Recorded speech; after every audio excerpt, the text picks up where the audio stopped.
Salam Guru Penggerak. Perkenalkan, nama saya Rita Anggraini SPD. Saya berasal dari SMP 2 Hari ini saya akan mewawancarai salah satu kepala sekolah, yaitu Lydia SPD.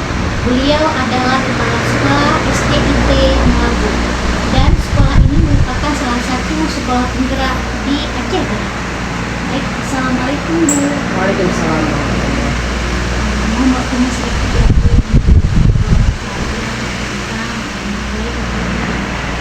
Baik.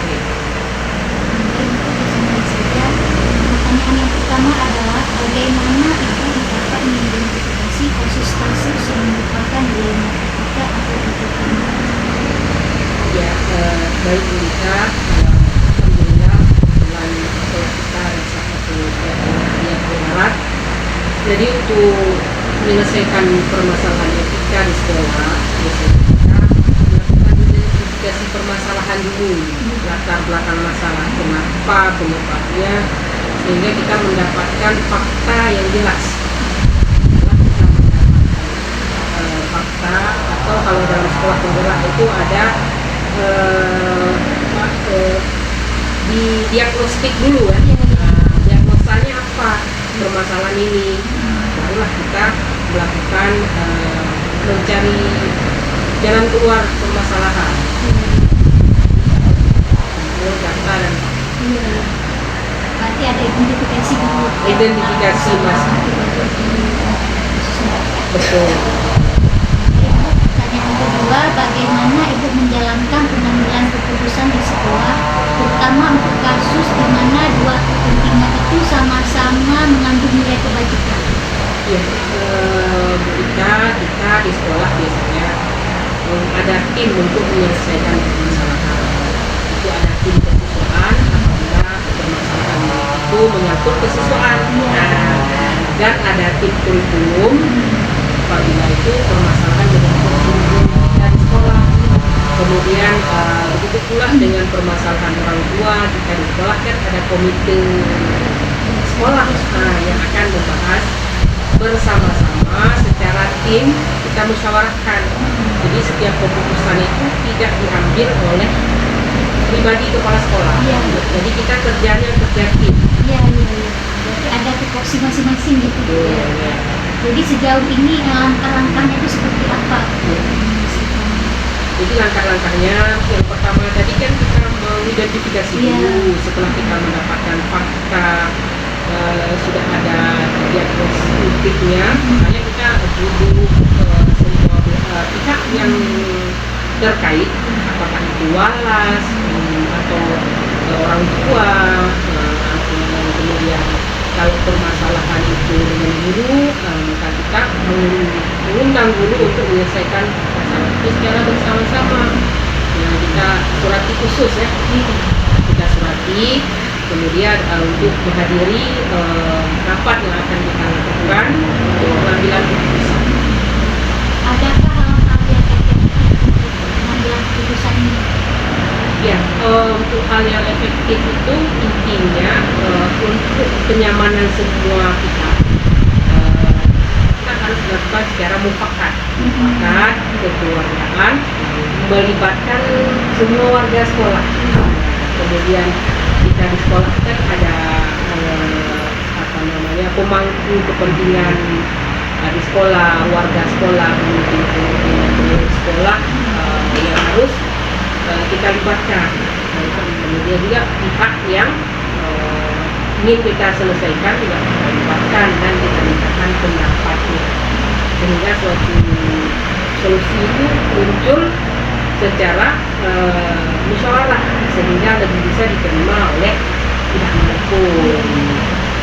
Jadi sejauh ini ada nggak tantangan yang dihadapi dalam menyelesaikan kasus?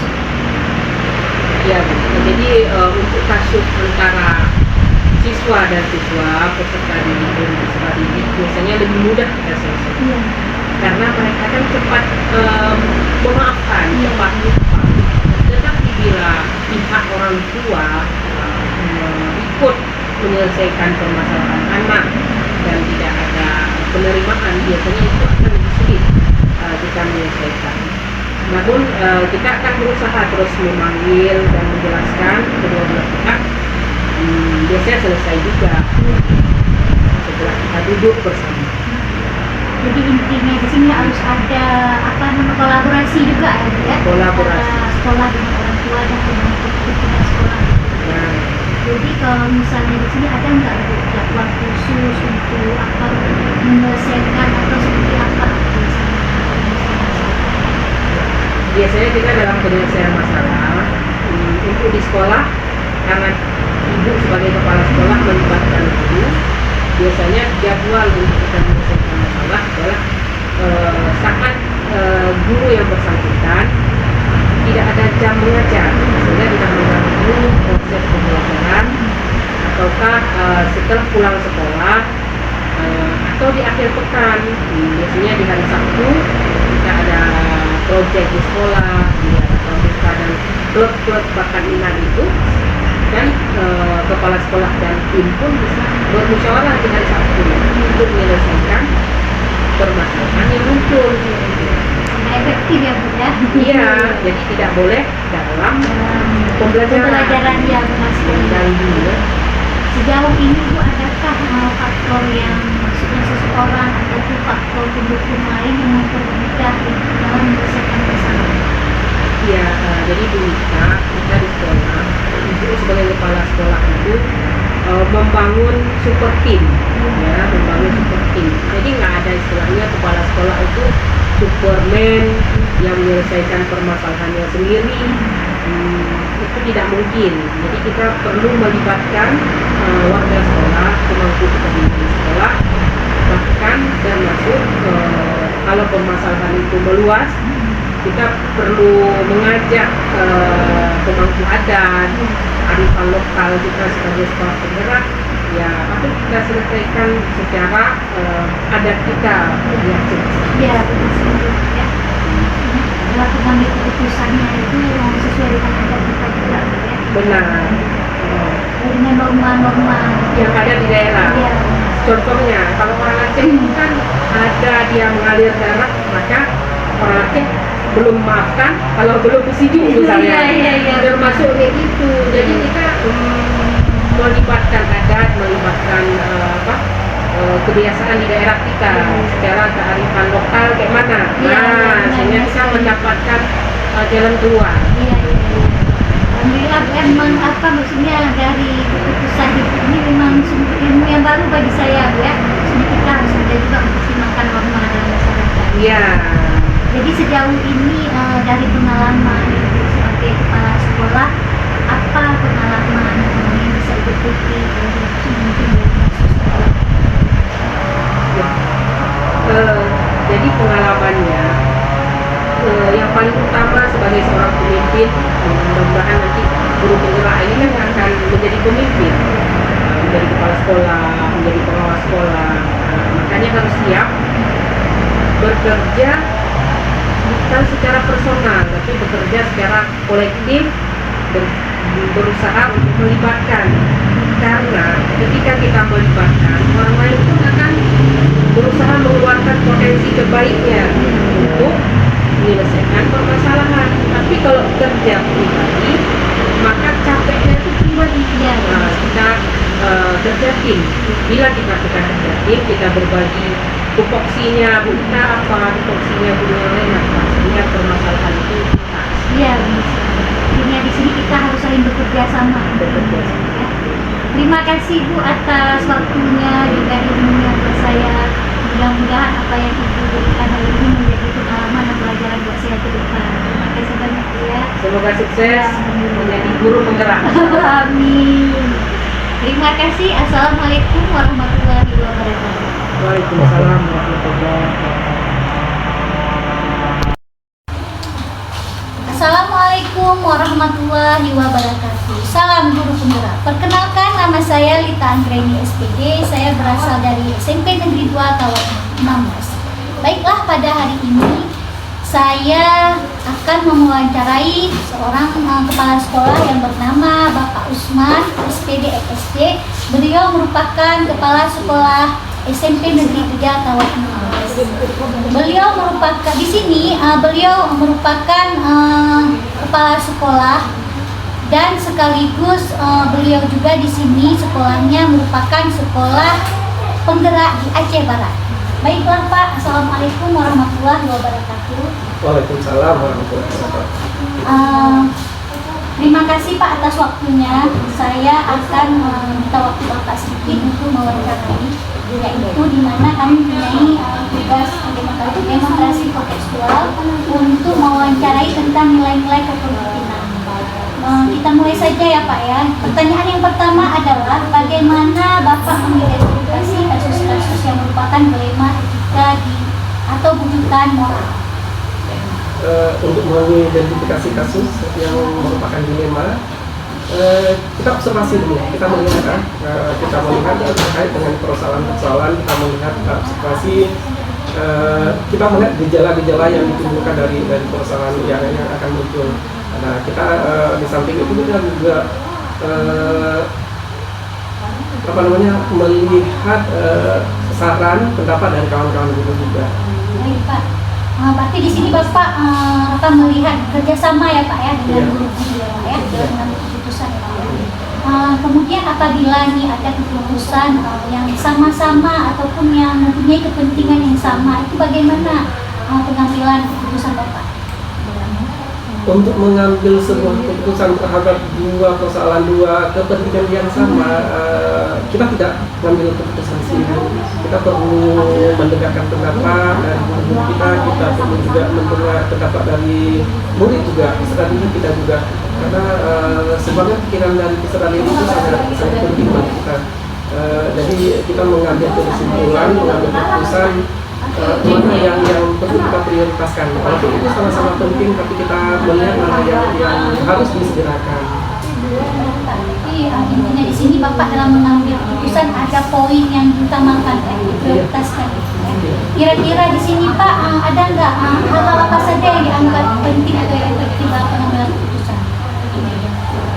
Hal yang dianggap penting dalam mengambil keputusan, yang dianggap penting dalam mengambil keputusan itu adalah pendapat dari kawan-kawan. Itu yang sangat penting. Ketika kita akan mengambil sebuah keputusan, maka yang penting sekali adalah ketika kita mendengarkan saran pendapat dari kawan-kawan. Kolaborasi kita bersama kawan-kawan di satuan pendidikan. Semua warga di satuan pendidikan. Apakah dia orang tua peserta didik maupun peserta didik itu sendiri. Baik Pak, kira-kira dalam suatu permasalahan itu ada nggak tantangan yang Bapak hadapi? Tantangan yang kita hadapi banyak sih. Pertama misalnya ketika kita ingin berkonsultasi, kita ingin kolaborasi dengan guru, kadang-kala ketika kita ingin berkolaborasi dengan mereka, kadang-kala mereka tidak di tempat. Kita harus menjadwal ulang nih kapan kira-kira kita bisa berdiskusi dengan guru-guru. Nah, ini adalah sebuah tantangan karena memang tidak semua guru hadir di tempat pada saat kita membutuhkan. Baik Pak, berarti di sini intinya kita buat jadwal Pak ya. Iya. Di sini dalam mengambil keputusan, apakah Bapak harus ada jadwal yang dischedulkan, menentukan harinya ataupun mendadak tiba-tiba seperti itu? Tergantung dengan seberapa pentingnya keputusan yang harus segera diambil. Kalau memang itu sebuah keputusan yang harus segera diambil, maka kemungkinan bisa jadi kita mengambil keputusan di saat itu. Tapi kalau memang bisa ditunda, maka kita biasanya menjadwalkan dulu ini keputusan ini kapan kita ambil. Karena untuk mengambil sebuah keputusan itu ya kembali kembali kita mendengarkan pendapat dari guru, mendapatkan pendapat dari rekan siswa juga. Jadi kita jadwalkan kembali ini harus kita ambil kesimpulan di pertemuan biasanya seperti itu. Dan kadang-kadang memang guru-guru kita yang punya permasalahan, punya persoalan di satuan pendidikan, ketika kita pun tidak di tempat, mereka juga butuh saran dari kita. Dan kita sampaikan bahwa keputusan tidak harus diambil dengan sesegera mungkin. Kita butuh penjadwalan untuk itu. Baik Pak, di sini dalam mengambil keputusan ada nggak seseorang ataupun faktor-faktor yang mempermudah Bapak dalam mengambil keputusan? Ya, faktor yang mempermudah dalam setiap mengambil keputusan tentu saja guru. Ya, tentu saja guru. Dan kita bisa bergerak, bisa kita lakukan apapun, semua adalah semua pikiran dari guru. Kita tidak bisa jalan sendiri-sendiri. Semua keputusan yang kita ambil informasi dari guru itu sangat penting. Jadi guru itu sangat menentukan, faktor yang sangat menentukan.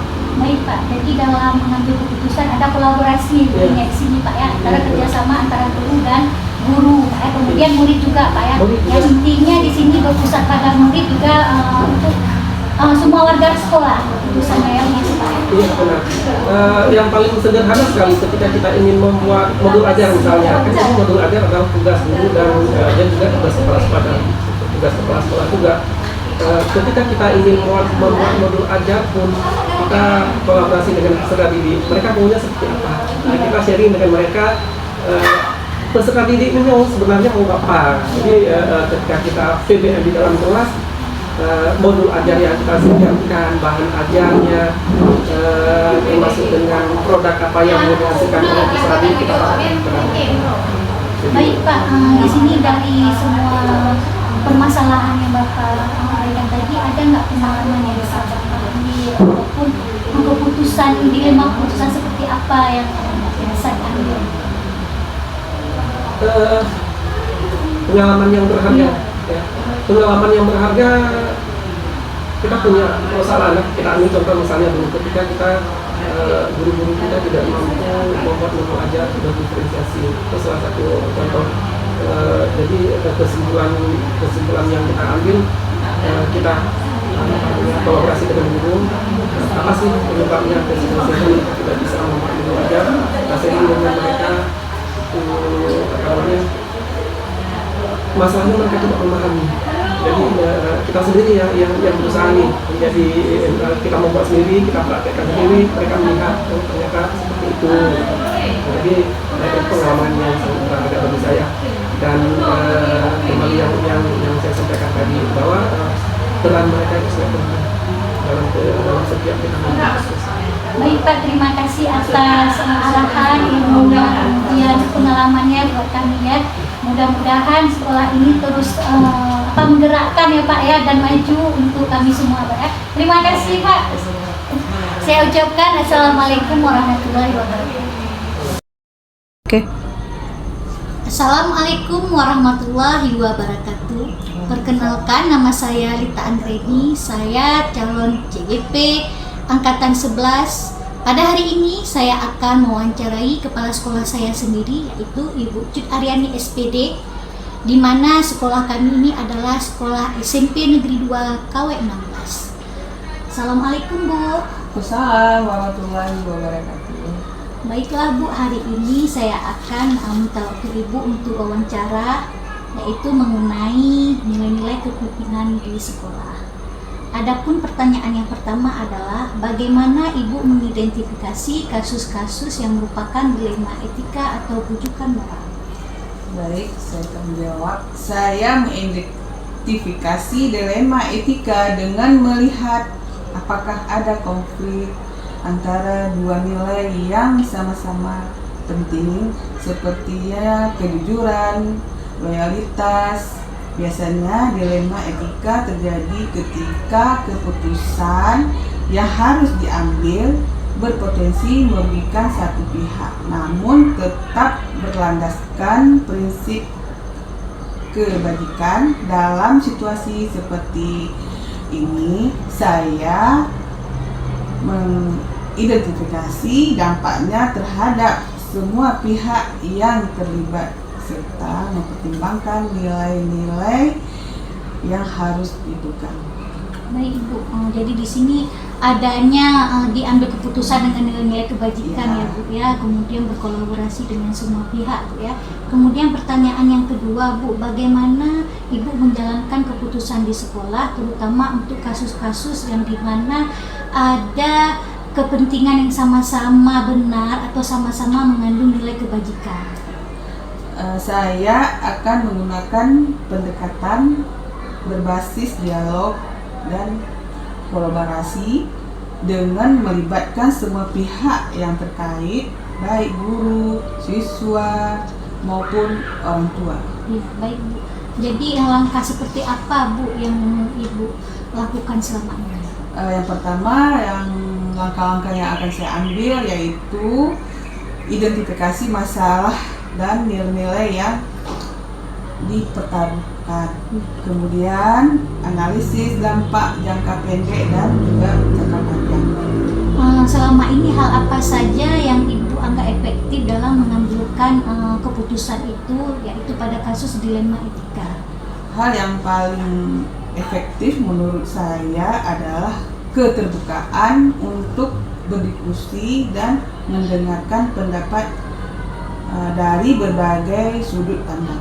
Ya, apakah ada tantangan-tantangan yang dalam mengambil keputusan ini Bu, selama ini? Tantangannya ada, yaitu menjaga keseimbangan antara kepentingan individu dengan kepentingan kelompok. Ya, baik. Dalam mengambil keputusan ini Bu, apakah ada jadwal tertentu untuk penyelesaian kasus ataupun langsung menyelesaikannya di tempat? Saya akan bertindak biasanya langsung mengambil suatu keputusan di tempat. Baik. Adakah seseorang yang membantu Ibu ataupun faktor-faktor yang mempermudah dalam menyelesaikan masalah ini? Ya, kita kan perlu dukungan dari tim manajemen sekolah dan rekan-rekan guru seperti membantu saya dalam pengambilan keputusan. Baik Bu, dari kasus-kasus ini apakah ada pembelajaran yang Ibu penting atau pengambilan keputusan pengalaman yang bisa Ibu petik dari kasus-kasus tersebut? Ya, saya belajar bahwa dalam menghadapi dilema etika penting untuk bersikap tenang, bijaksana dan terbuka terhadap masukan dan bimbingan pihak. Pengambilan keputusan tidak selalu hitam dan putih, namun prosesnya harus selalu berdasarkan nilai-nilai etika yang kuat. Baik Bu, terima kasih atas waktunya juga atas ilmu dan pengalamannya buat saya. Semoga ini menjadi umpan balik bagi saya ya Bu ya ke depannya. Baik, terima kasih. Inilah hasil wawancara saya dengan kepala sekolah saya. Mudah-mudahan ini menjadi pembelajaran buat saya dan juga buat CDP lainnya. Semoga ada hikmahnya dalam pembelajaran ini dan tetap terus bersemangat dan maju. Assalamualaikum warahmatullahi wabarakatuh. Waalaikumsalam warahmatullahi wabarakatuh.